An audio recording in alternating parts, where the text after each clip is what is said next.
Hi guys, welcome. This is your Sameer Kohli sir with the lecture number 3 of the topic called motion. Motion in one dimension. Physics का पहला chapter and आज हम पढ़ेंगे थोड़ा बहुत speed के बारे में. बट स्पीड के बारे में जाने से पहले आपने लास्ट जो पढ़ा था इस चैप्टर में सबसे पहले पढ़ा था स्केलर क्वांटिटीज और पढ़ा था वेक्टर क्वांटिटीज. अगर आपको याद हो तो आपने लास्ट लेक्चर में पढ़ा था मेरे साथ डिस्टेंस एंड डिस्प्लेसमेंट, अगर आपको याद हो. और उस चैप्टर से भी पहले हमने एक बात पढ़ी थी फिजिक्स में, फिजिकल क्वांटिटीज. अगर पिछला याद होगा ना बेटा तो आगे करने में मजा आएगा. सर स्पीड के बारे में ना आप मत बताओ. स्पीड हमें पता है. स्पीड का फॉर्मूला होता है डिस्टेंस अपॉन टाइम. ये तो हम बचपन से करते हुए आ रहे हैं. मैंने कहा एब्सोल्युटली करेक्ट, बिल्कुल सही. तो चलो मुझे डेफिनेशन लिखने दो. स्पीड इज दो बार लिख दिया. लो सर डेफिनेशन ही गलत लिख रहे हो. Speed is defined as the distance traveled by a body per unit time. Simple सी बात है. Distance upon time. स्पीड का सिंबल v दिखा देते हैं, डिस्टेंस का सिंबल होता है s और टाइम का सिंबल होता है t. थोड़ा सा अजीब लगेगा. This is the symbol of speed, s is the symbol of distance and small t is the symbol of time. एक बात याद रख लेना, फिजिकल क्वांटिटीज की दो बातें हमेशा जरूर पता होनी चाहिए. एक उनकी एसआई यूनिट. एसआई यूनिट मतलब स्टैंडर्ड इंटरनेशनल यूनिट. उन्हें किसमें नापा जाता है? तो बच्चा बोलेगा आमतौर पे डिस्टेंस को नापा जाता है मीटर्स में और टाइम को नापा जाता है सेकंड्स में. तो एसआई यूनिट जो हो जाएगी वो हो जाएगी metres per second. M upon S बोलते हैं. एक और बात, m अपॉन एस को m, ये s की पावर 1 है, ऊपर आकर s की पावर -1 भी होता है. इस तरीके से भी लिखा जा सकता है. तो metres per second m upon S, ms -1 एक ही बात है. एक बच्चा बोलेगा सर डिस्टेंस अपॉन टाइम बोला है. अगर हमने आपका सेकंड लेक्चर ढंग से देखा हो तो डिस्टेंस एक स्केलर क्वांटिटी होती है. स्केलर क्वांटिटी वो होती है जिसमें डायरेक्शन का कोई लेना देना नहीं होता. और टाइम भी एक स्केलर क्वांटिटी होती है जिसमें डायरेक्शन का कोई लेना देना नहीं होता. तो अगर थोड़ी सी सही साइंस लगाएं तो स्पीड इज अ क्या सर? Scalar quantity. क्या मैं सही बोल रहा हूं या नहीं? तो मैंने कहा बिल्कुल सही बोल रहे हो. Speed is a scalar quantity. Scalar quantity मतलब स्पीड. ध्यान दीजिएगा बेटा, reason. Speed does not depends upon direction of body. इसका डायरेक्शन से लेना देना नहीं है. जब आप नई नई स्कूटी चलाना शुरू करते हो तो बिना बात के जो स्कूटी चलाते हो ना तेज स्पीड पर, उसमें डायरेक्शन का कोई लेना देना नहीं होता. So that is called speed. कहते हो बच्चे ने कहा सर कुछ बहुत बड़ी चीज तो आपने नहीं बताई. मैंने कहा मैं मान रहा हूं बट आज तक इसको बहुत इज्जत दी गई है. Speed is equals to distance upon time. मगर इस साल इससे थोड़ी सी ज्यादा इज्जत देना इस फॉर्मूले को. डिस्टेंस का फॉर्मूला हो जाएगा स्पीड इनटू टाइम. और इससे भी ज्यादा इज्जत देना इस फॉर्मूले को. टाइम का फॉर्मूला हो जाएगा डिस्टेंस अपॉन स्पीड. ये मैं दिल से बोल रहा हूं. देखो बेटा बहुत सारे टीचर्स हैं जो सेम चीज पढ़ा रहे हैं और सही पढ़ा रहे हैं. डिपेंड करता है कि बस किस चीज को कहां पर कितना प्रेस करना है ताकि बच्चे के दिमाग में वो चीज जगह कर जाए. ये फॉर्मूला दिल से याद रख लेना. This is very important. अगर कहीं पे एक लाइन लिखी होती है I travelled 20 kilometres at a certain speed, just इसे फील करो, जस्ट फील करो. तो किलोमीटर्स बोला गया है तो डिस्टेंस बराबर हो गया 20 किलोमीटर्स.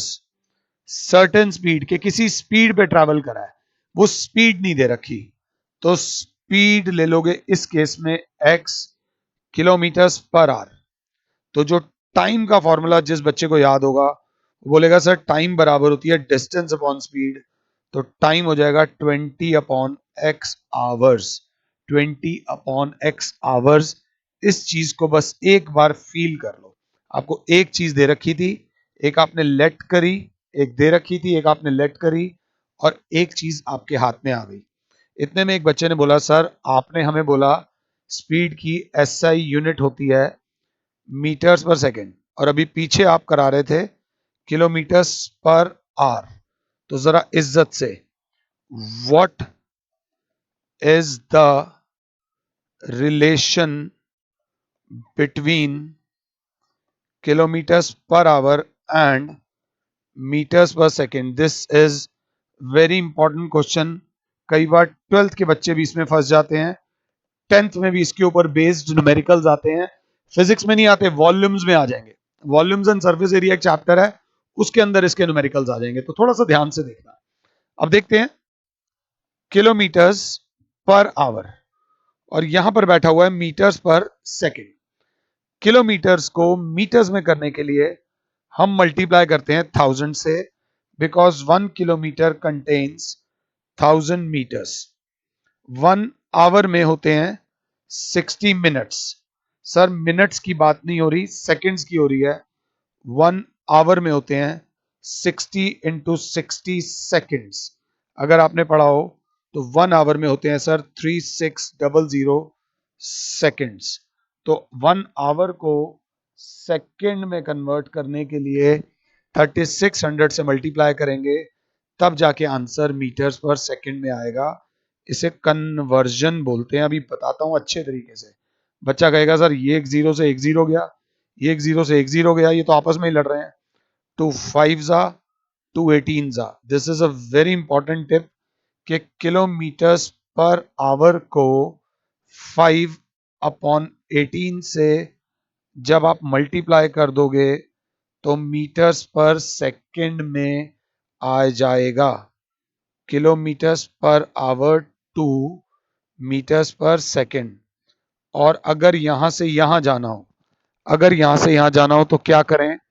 ये जो इधर मल्टीप्लाई हो रहा है उधर जाके डिवाइड हो जाएगा। मींस मीटर्स पर सेकंड वाली वैल्यू को आप मल्टीप्लाई कर दीजिए 18/5 से, तो जो आंसर आ जाएगा वो किलोमीटर्स पर आवर में आ जाएगा।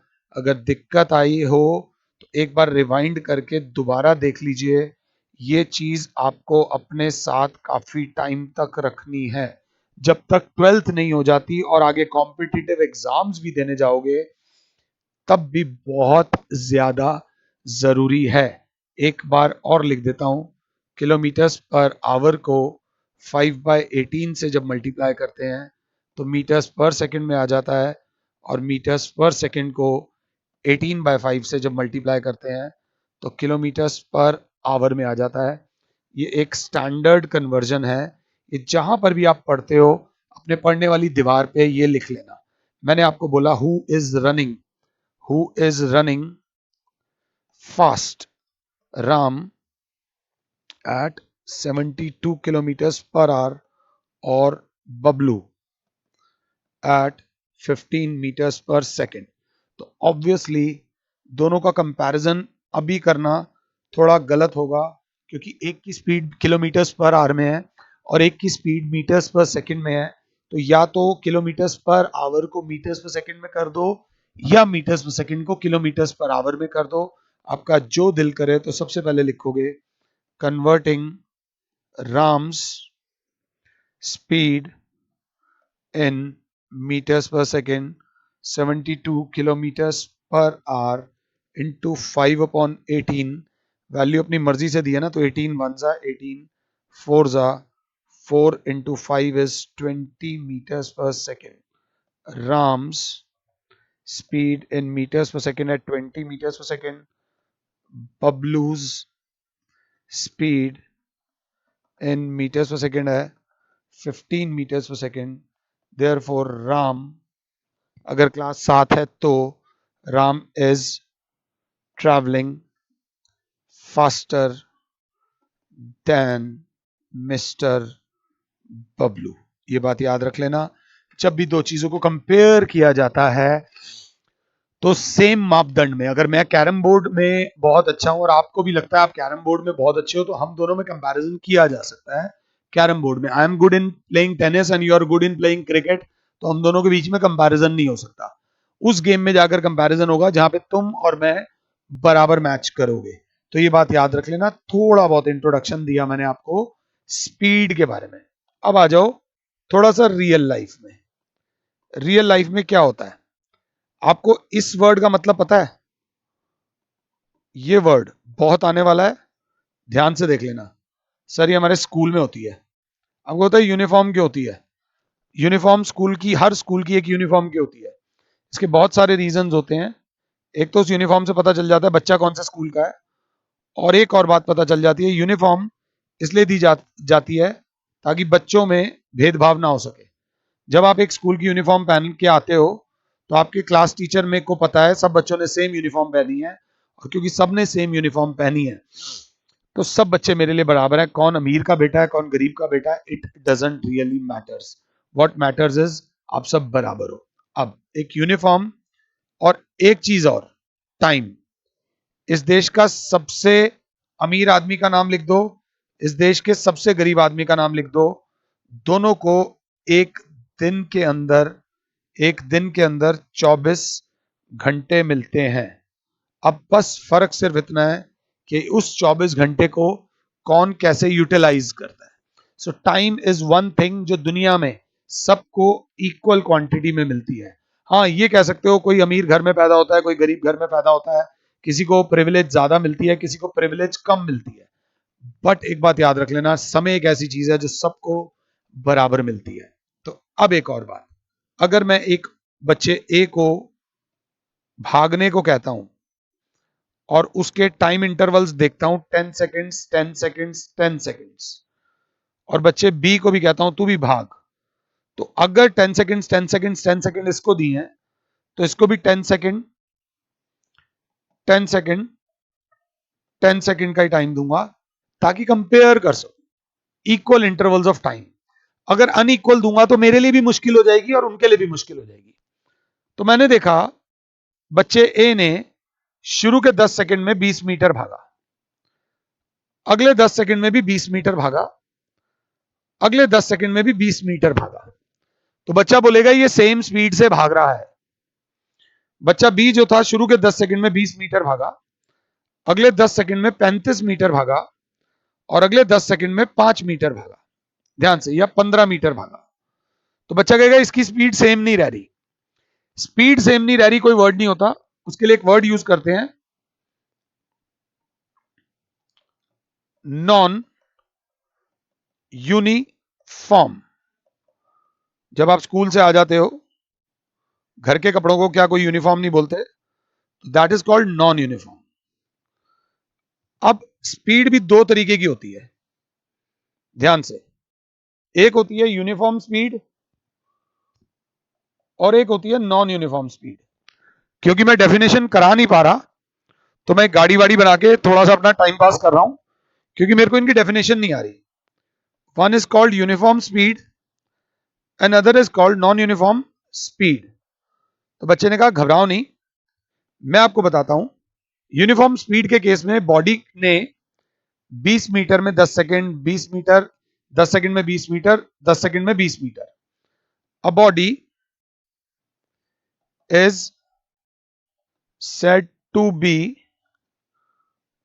traveling with uniform speed when it covers equal distances। आप देख सकते हो इक्वल डिस्टेंसेस, अपने पॉइंट्स को ध्यान रखना, in equal intervals of time. A body is said to be traveling with uniform speed when it covers equal distances in equal intervals of time. Time interval equal रहेंगे भैया। नीचे वाले की definition देखो तो क्या होगी नॉन यूनिफॉर्म स्पीड की, a body is said to be travelling with non-uniform speed when it covers word देख लेना unequal distances। हर चीज की वजह है, तीनों डिस्टेंसेस अलग अलग हैं। अनइक्वल डिस्टेंसेस, कभी ज्यादा कभी कम। unequal distances in equal intervals of time. Time interval हमेशा इक्वल होगा, ताकि आप कभी ये ना कह सको एग्जाम में भी हर बच्चे को, हर नॉर्मल कैंडिडेट को इक्वल टाइम दिया जाता है। जब भी आप एग्जाम में बैठते हो किसी भी बच्चे को एक्स्ट्रा टाइम नहीं दिया जाता, अगर मैं गलत नहीं कह रहा तो। Everybody gets same amount of time.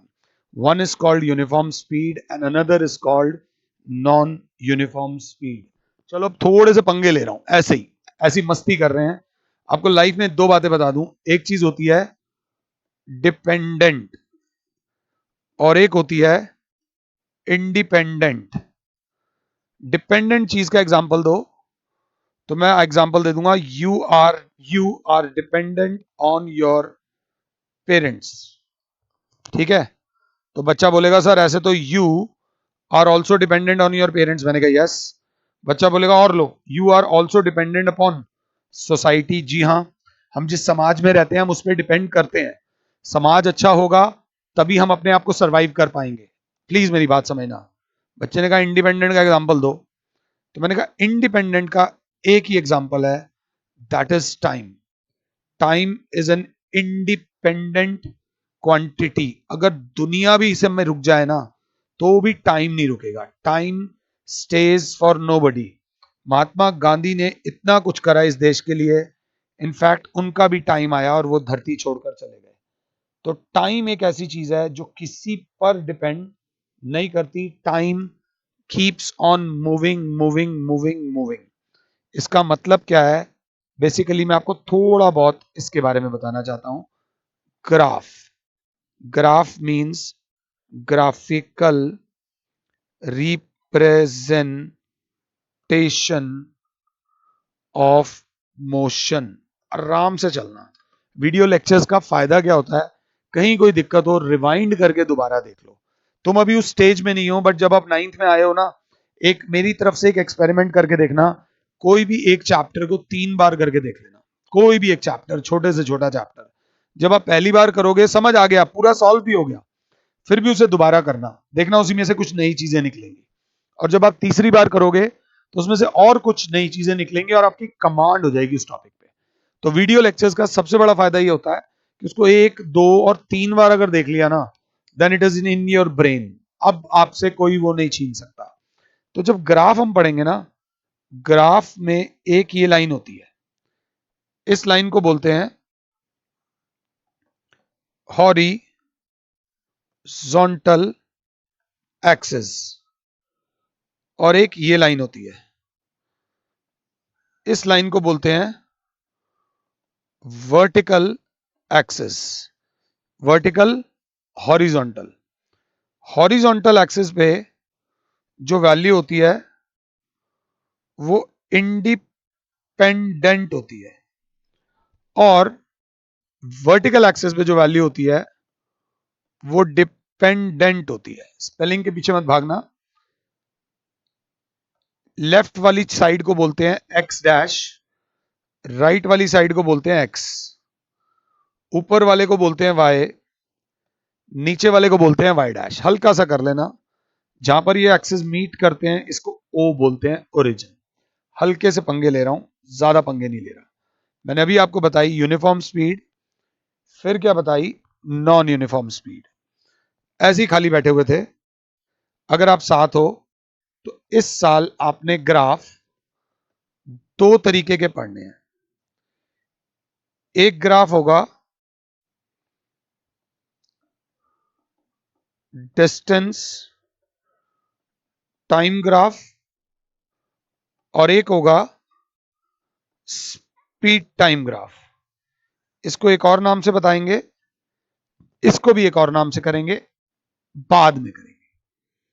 मैंने चलो खाली बैठा हुआ था तो एक ग्राफ बनाया ऐसे करके, लेवल बढ़ रहा है, ध्यान दे लेना। यहां पे आएगा टाइम और यहां पे आएगा डिस्टेंस। पंगे ले रहा हूं। और आपने कभी देखा हो मैचेस वगैरह में, क्रिकेट में भी ग्राफ्स बनाए जाते हैं रन रेट्स के, तो थोड़ा बहुत पढ़ा होगा। यहां पर मैंने देखा था यूनिफॉर्म स्पीड में 10-10 सेकंड का टाइम इंटरवल था। तो मैंने ये कहा ये 0 सेकंड हो गया, यहां 10 सेकंड्स हो गया, ये 10 और 10 20 सेकंड्स हो गया, ये 10 और 10 और 10 और 10 30 सेकंड्स हो गया, एक और बना दिया 40 सेकंड्स। टाइम इन सेकंड्स मैंने ऐसे ही लिख दिया ध्यान से। अब यहां डिस्टेंस उसने 20 मीटर करा, फिर 20 करा, फिर 20 करा, टोटल करा 60 मीटर। मैंने ले लिया 10 मीटर, 20 मीटर, 30, 40, 50, 60, 70, 80, 90। डिस्टेंस को मेजर कर रहा हूं मीटर्स में। अगर ये चीज हैवी लग रही हो तो पीछे जाकर रिवाइंड करके दोबारा से देखो। खाली बैठे हुए बिल्कुल आराम से। अब जो बॉडी ए थी, बॉडी ए ने शुरू के 10 सेकंड में चली 20 मीटर्स, अगले 10 सेकंड में चली 20 मीटर्स, अगले 10 सेकंड में चली 20 मीटर्स। तो शुरू के 10 सेकंड में वो चली 20 मीटर्स, जय माता दी। अगले 10 सेकंड में वो और 20 चली, तो 20 और 20 कितना हो गया 40। अगले 10 सेकंड में वो और 20 मीटर चली, तो ये हो गया 60। तो जब हमने इस ग्राफ को ओरिजिन से बनाया, ओ से जोड़ा, तो ये तीनों पॉइंट स्ट्रेट लाइन में आए। और ये वाला जो मोशन था, ये वाला मोशन था यूनिफॉर्म स्पीड। क्या था? Uniform speed. तो बच्चे ने कहा कि सर यूनिफॉर्म स्पीड आपके हिसाब से graph of uniform speed is straight line. आप यही कहना चाह रहे हो ना सर कि यूनिफॉर्म स्पीड का जो ग्राफ होता है वो स्ट्रेट लाइन होता है? मैंने कहा हाँ जी, मैं यही कहना चाह रहा हूं। थोड़ा टफ लग रहा होगा, टफ लगे पीछे जाके देखो। जो आधे घंटे का लेक्चर होता है उसको देखने में 40-50 मिनट लगाया करो, नोट्स बना लिया करो। जब मैं एक पेज से दूसरे पेज पे जाता हूं तो नोट्स बना लिया करो। तो यहां पे बॉडी बी को भी लेते हैं, उसको भी 10-10 सेकंड का गैप दिया था। उसने क्या करा था, बॉडी बी ने पहले चली 20, फिर 35 और फिर 15। पहले 10 सेकंड में चली 20 मीटर, फिर 35 मीटर और फिर 15 मीटर। आराम से, घबराना नहीं। पहले 10 सेकंड में चली 20 मीटर, पहले 10 सेकंड में चली 20 मीटर, अगले 10 सेकंड में चली 35 और। तो 20 में 35 और ऐड करोगे तो अप्रोक्सीमेटली आ जाएगा 55। वो आ जाएगा यहां तक, 55 यहां आएगा, 50 और 60 के बीच में। और अगले 10 में चली 15, तो 55 और 15 हो जाएगा 70, 70 ये।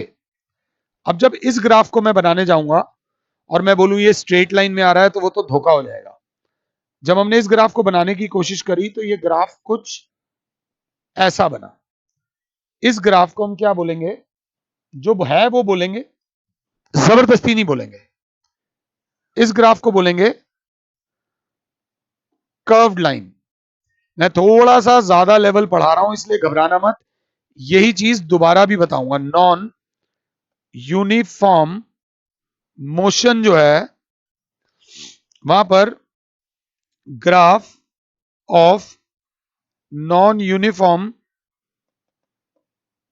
अभी मोशन की जगह आप लिखोगे स्पीड इज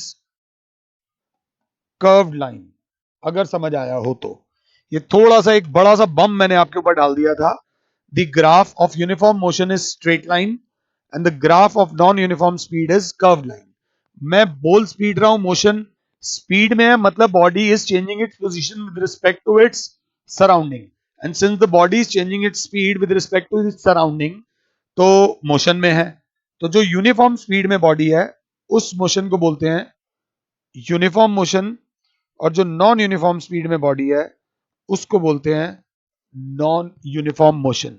इस 25-26 मिनट के लेक्चर को प्लीज 2 बार देख लेना।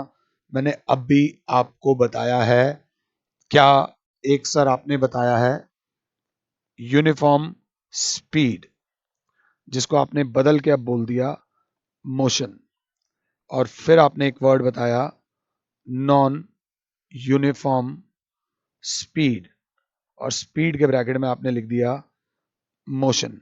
अब आप एक ईमानदारी से बात बताओ, आप अपने पापा के साथ गाड़ी, स्कूटर, साइकिल, या खुद साइकिल, गाड़ी, स्कूटर जिस पे भी बैठते हो, तो आमतौर पे आप इस मोशन को ज्यादा फील करते हो या इस मोशन को ज्यादा फील करते हो?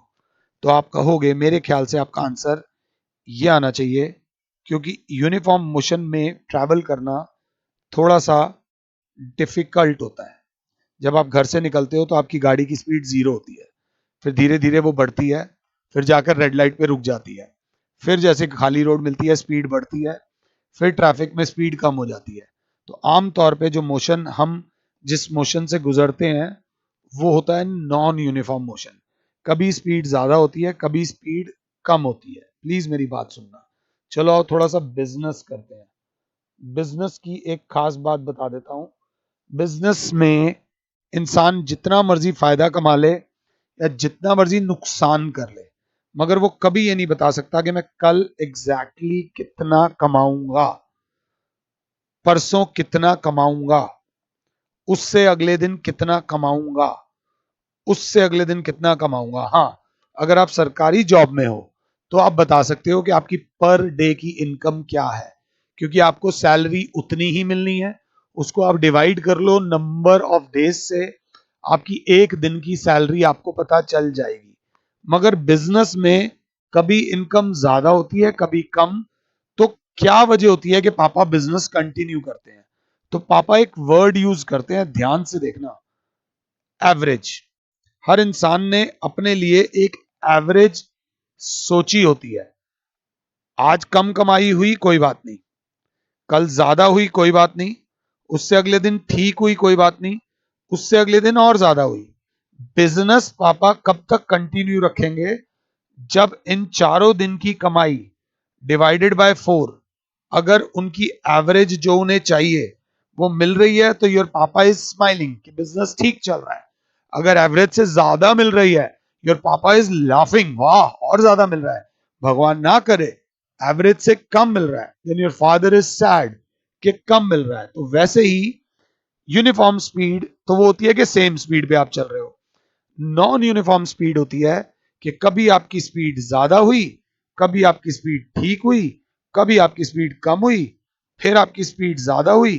तो ले देकर यहां पर हम एक बंदे से कहेंगे कि भाई कितनी देर लगी आपको आने में, तो आप कहोगे ठीक ठाक आ गए। तो यहां पर जो टर्म यूज होती है that is called average speed, कि भाई एवरेज ठीक निकल गई, 2 घंटे लगते हैं।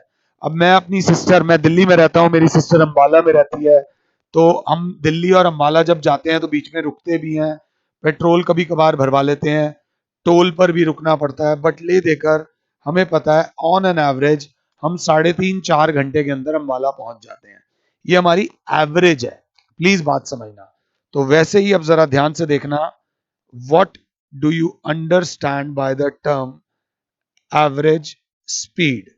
अभी जो मैंने 5 मिनट हिंदी में बातें आपसे करी, वो एवरेज स्पीड का वो था that it is very difficult for any body to travel with same speed throughout its entire journey, bracket में लिखूंगा प्रैक्टिकली। हकीकत में तो ये है ना, अगर आपके पापा को भी रोड खाली मिल जाती है, वो कौन सा सेम स्पीड पे चलाते हैं? वो भी तो अपनी स्पीड बढ़ाते रहते हैं, और ज्यादा अगर स्पीड वाले दिख जाते हैं तो स्पीड कम कर लेते हैं। So let a body travels a distance d1 kilometer in time t1 hours, another distance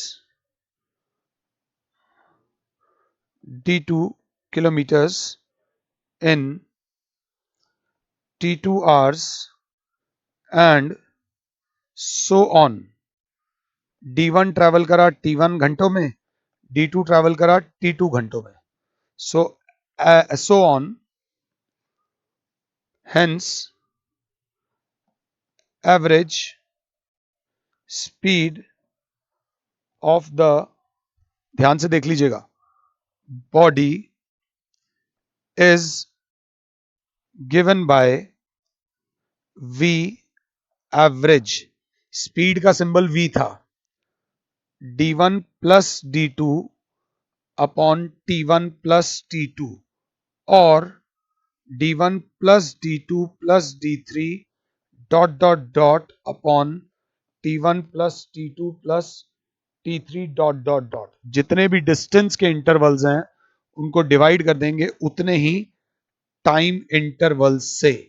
so this is called, मेरे प्यारे बच्चों, average speed. But sir, what is the definition? What is the definition? Is defined as the total distance traveled by a body per unit time, per unit time. Simple सी बात है, total distance upon total time. ऐसे पीछा मत छोड़ना। SI unit metres per second. Second बात, scalar quantity direction पे depend नहीं करती, और bigger unit kilometres per hour, और इसका सिंबल होता है वी एवरेज। ये लेक्चर हैवी लेक्चर है, थोड़ा सा ध्यान से देख लेना। आपसे मैंने बोला I travelled 200 kilometres in 3 hours and returned back in 5 hours. Find my average speed. इतना आसान क्वेश्चन आएगा नहीं, बट ध्यान से देखो। Try to solve this, try करो सॉल्व करने का। अगर नहीं समझ आया तो मुझे बस इतना दे दो, सिर्फ मुझे इतना दे दो। आई ट्रेवल 200 किलोमीटर्स, किलोमीटर्स में है तो 200 kilometres in 3 hours, 3 hours and return. जब 200 गया तो वापस भी बाबू कितना आया? 200 किलोमीटर्स इन 5 hours, 5 hours। तो V एवरेज इस केस में हो जाएगी D1 plus D2 upon T1 plus T2, तो that is 200 plus 200 upon 3 plus 5। काट मत देना, बीच में प्लस का साइन है। 400 डिवाइडेड बाय 8, 8 1 जा 8 50 जा 50 kilometres per our is my average speed. ये बिल्कुल बेसिक तरीके से शुरुआत करी थी स्पीड से, खत्म किया है एवरेज स्पीड के इजी न्यूमेरिकल पे। लेक्चर को देखिएगा 2 बार, जिंदगी में दोबारा नहीं देखना पड़ेगा, इतना क्लियर हो जाएगा अगर आप साथ हो तो। नेक्स्ट लेक्चर में मैं बम फोड़ूंगा, मैं आप लोगों को मुश्किल मुश्किल क्वेश्चन कराऊंगा एवरेज स्पीड के। उसके बाद आपकी लाइफ की पहली सेकंड वेक्टर क्वांटिटी आएगी विच विल बी वेलोसिटी, जिसके लिए आपको और प्रिपेयर होना पड़ेगा। मोशन का कोई भी लेक्चर एक बार मत देखना, एक बार देखो, दो बार देखो, एक बार देखो, दो बार देखो, फिर उस वाले को एक बार देख लो, एक बार देखो, एक बार देखो। अगर ऐसे करोगे, मोशन समझ आ गया, मैं आपको साफ बात बता रहा हूं, 9th क्लास की फिजिक्स समझ आ गई। और अगर मोशन नहीं समझ आया तो 9th क्लास की फिजिक्स को देख के ऐसा मुंह बना लोगे जैसे इस समय मेरा बना हुआ है कोरोना की स्टेट में, जो बाहर निकल नहीं पा रहे, शेव नहीं करा पा रहे, दाढ़ी बढ़ाए जा रहे हैं। But stay at home and stay safe. Thank you. जय माता दी।